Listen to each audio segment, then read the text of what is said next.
Bonjour, bienvenue dans ma bibliothèque. Nous sommes à Montréal le 22 décembre 2013. Mon nom est Bruno Lalonde et vous êtes quelques-uns à me demander ce que je pense du jugement de la Cour suprême du Canada qui ouvre la porte toute grande à non pas à la légalisation de la prostitution, mais je dirais à l'imposition de la prostitution. Alors, que va-t-il se passer, selon moi, si on en suit le comportement de Stephen Harper depuis qu'il a pris le pouvoir? Stephen Harper, sur bien des plans, est un véritable libéral. Il avait promis d'interdire, et fort heureusement, il ne l'a pas fait, l'avortement. Il avait également promis de rétablir, et fort heureusement non plus, il ne l'a pas fait, de rétablir la peine de mort. Et sur cette question-là, la prostitution, va-t-il choisir le modèle suédois ou encore un entre-deux? Euh, pour ma part, je pense que le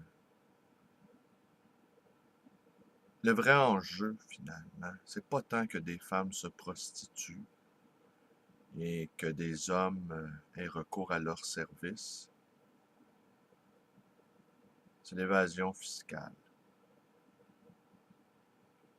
L'État commence à accepter l'idée d'être un proxénète.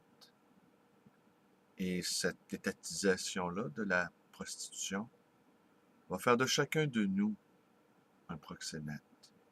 On va consentir à ce que des femmes soient asservies sexuellement en échange d'argent, ce qui n'est pas si grave. Mais l'État va vouloir sa part.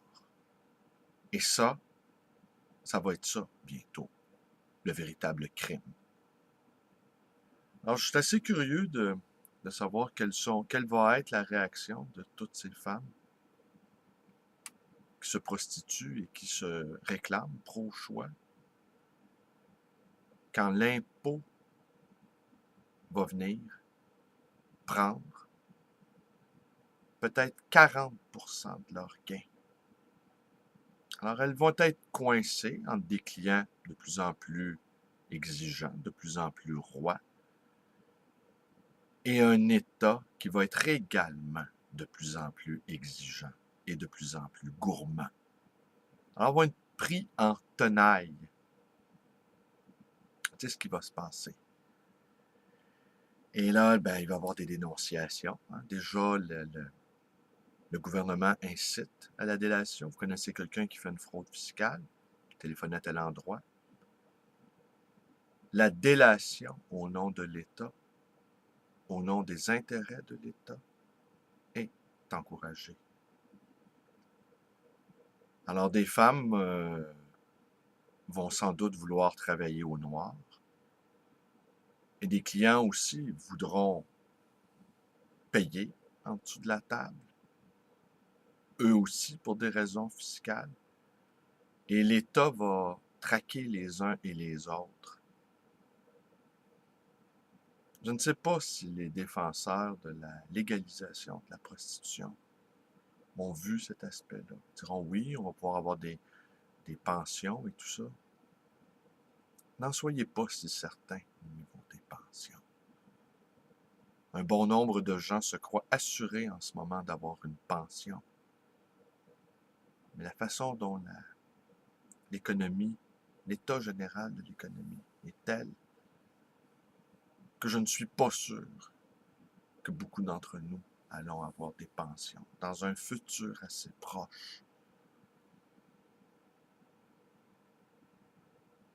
Alors, que va-t-il se passer? Moi, je pense qu'Harper va choisir la voie économique d'imposer les activités sexuelles. Les bordels vont se multiplier.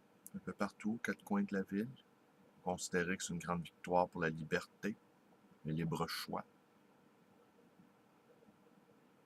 Les sorties, les portes de sortie vont devenir de plus en plus difficiles pour les femmes qui voudront échapper à la prostitution. Les issues de sortie vont devenir de plus en plus inexistantes. De plus en plus d'hommes vont concevoir que payer une femme pour avoir des relations sexuelles avec elle, c'est un bon deal. Déjà, je l'entends souvent. Ben oui, de toute façon, on est tous des prostituées. Et en plus, travailler, c'est une forme de prostitution.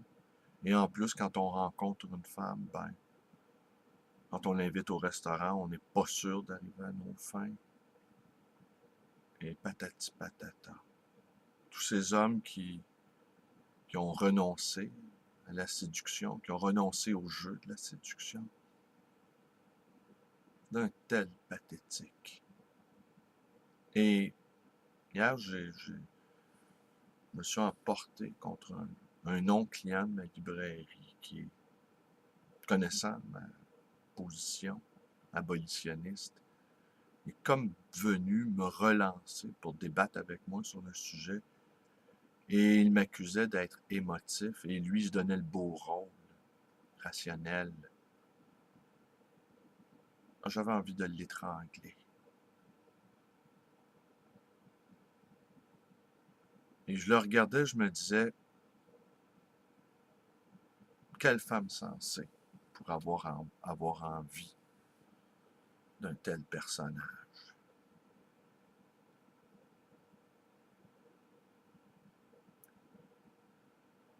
Un futur client, sans doute. Alors je pense que derrière tous ces enjeux-là, moraux, là, eh bien, se cache purement une question fiscale.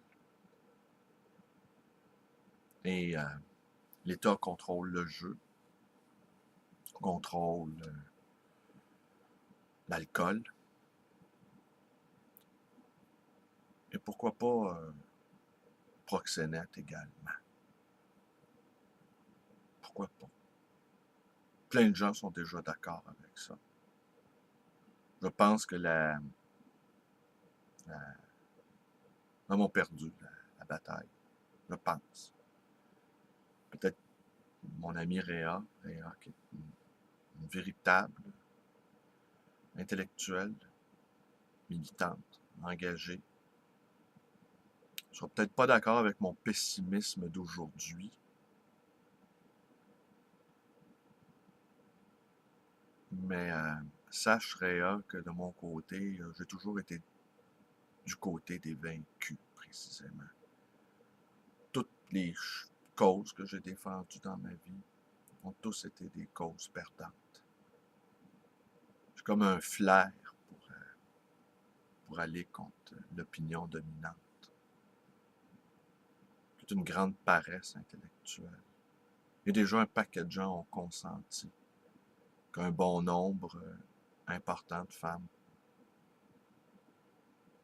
servent d'exutoire à des hommes qui ont refusé de se remettre en question.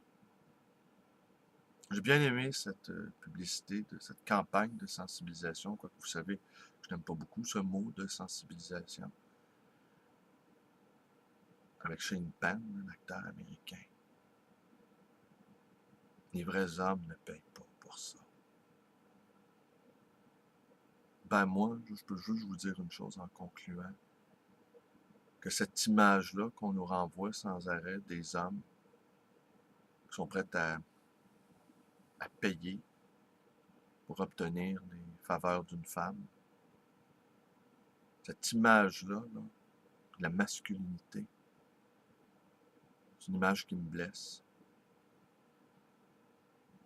qui me heurte, qui me fait de la peine. Alors même si tout est perdu, je vais rester un homme de principe.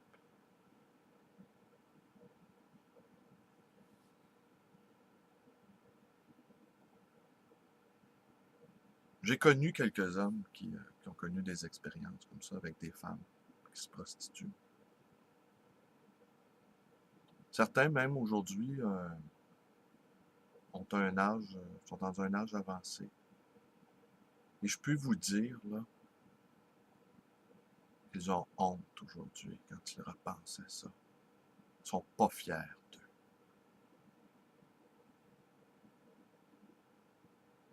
Et probablement que si c'était à refaire, là, ils garderaient leur queue dans leur pantalon.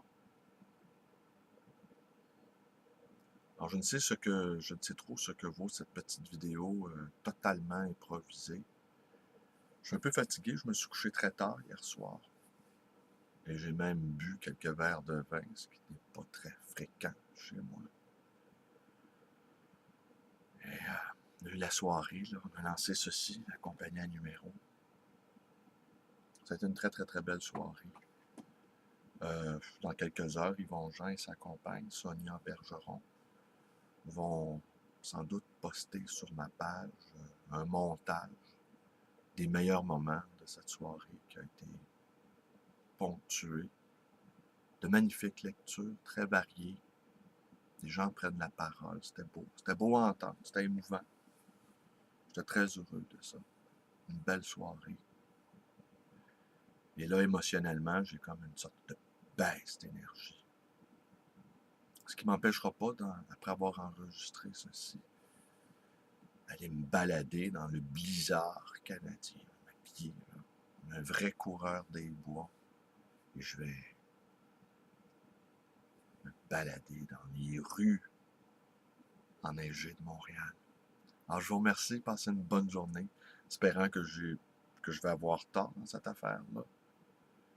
Mais on va continuer à se battre et on va continuer à se battre. Tu poses une bonne question aussi. Peut-on avoir des amis racistes? Peut-on avoir des amis sexistes? Des amis, non. Des relations, c'est une autre chose. Des connaissances même, c'est autre chose. Mais des amis tout proches, là, mes amis, mon cercle d'intime, assurément pas, non. Allez, je vous dis bonjour et je t'embrasserai. Porte-toi bien, fais attention à toi. Bonne journée.